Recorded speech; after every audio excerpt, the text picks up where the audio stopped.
My name's Cadence McKenzie, and this presentation is on trauma-sensitive educational settings, which was chapter 6 of our text.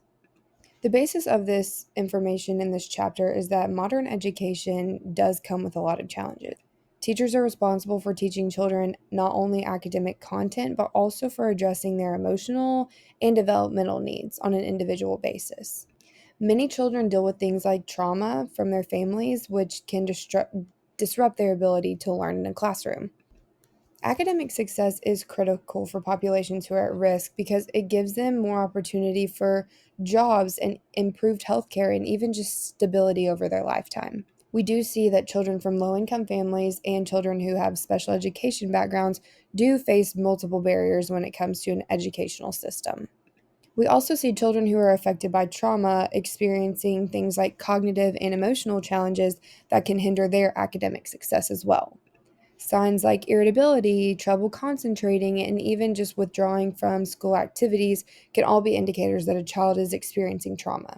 And prolonged trauma can lead to chronic disruptions and just disrupt the way that a child functions. Some of these behavioral challenges that are seen in these children who are traumatized can be linked to changes in the brain that are caused by toxic stress. Are new brain imaging studies that can help explain these changes, and we see that the areas that regulate emotions and behavior are the areas that are the most affected. So, trauma can disrupt brain development, but the brain also does have the ability to adapt and change over time. This is why there's such a big importance on identifying early childhood trauma to improve outcomes in the future. Many children can benefit from things like cognitive behavioral therapies and neurological interventions. Neuroplasticity is known as the brain's ability to adapt. This is why creating trauma sensitive educational environments is so important early on in a child's life. In the text, we see a statistic that about 11 million children under the age of 5 need childcare because their parents work. This is often extremely difficult, though, because it costs over $16,000 per child for childcare. These children who are at risk do have significant benefits developmentally when it comes to programs like Head Start. Head Start provides educational activities and even family support. It targets America's poorest children and offers enrichment and even family outreach. There are substantial funding gaps, though, that limit the access to these programs. Head Start Trauma Smart uses the Attachment, Self Regulation, and Competency Framework, which is also known as ARC or ARC.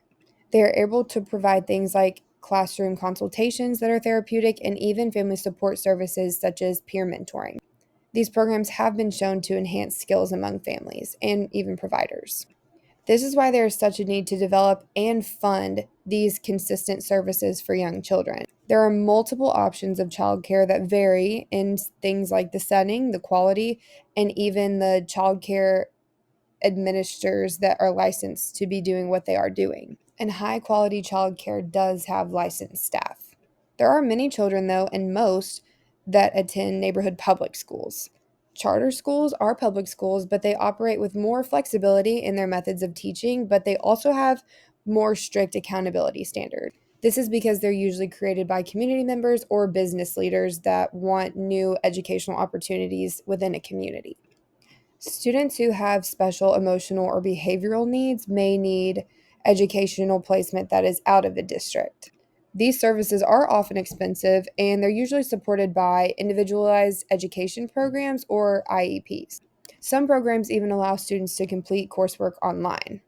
Other out of district placements include residential or separate day schools. Trauma sensitive practices can enhance education from kindergarten through 12th grade, and it doesn't have to add an extra burden onto the educators. Schools typically rely on a diverse team, which can include counselors, social workers, support staff, teachers, etc. And these supportive environments allow students to succeed. It's also important to implement a multi tiered system of supports, which includes staff wide training that creates a positive environment. The first tier of this system focuses on transforming the school's culture by helping the staff to recognize trauma related behaviors so everything can be fair. Other efforts may be put in to prevent things like bullying. For some kind of traumatized children, this universal school wide support is not enough. This is why Tier 2 provides more targeted intervention through maybe individual or even group services. and these services are delivered by the school staff. Connecting children and their families to school-based and community-based resources are so essential for healing. In these trauma-sensitive schools, social workers play a huge part by providing counseling to students who are going through trauma, and even those experiencing other barriers to their academic success. Mental health professionals like psychologists also share the similar goal of a social worker, but they have a different area of expertise. They do more data analysis and individualized planning on an educational level. Though many schools do not have enough mental health professionals. And when the staff are present, their ability to fully support students may be hindered because they have so many cases they have to work on. Other schools have no social workers or psychologists at all, and some workers may have to manage multiple schools, which brings about an overwhelming caseload. Many traumatized children can thrive in a general education setting when these trauma-informed supports are put in place. Others may have reactive attachment disorders or adjustment disorders. Some students may suffer from anxiety, avoidance, and unfortunately, many of these behaviors are mistaken for ADHD and misdiagnosed. The Vocational Rehabilitation Act of 1973, specifically Section 504, and the 2008 Americans with Disabilities Act makes sure that all students with disabilities have equal access to educational opportunities. These laws ensure that these students are protected and supported in all school-related activities, and it protects those who are severely limited. Special education law began with PL 94-142. This law created IEP plans and made sure that parental involvement was a factor and as well as due process.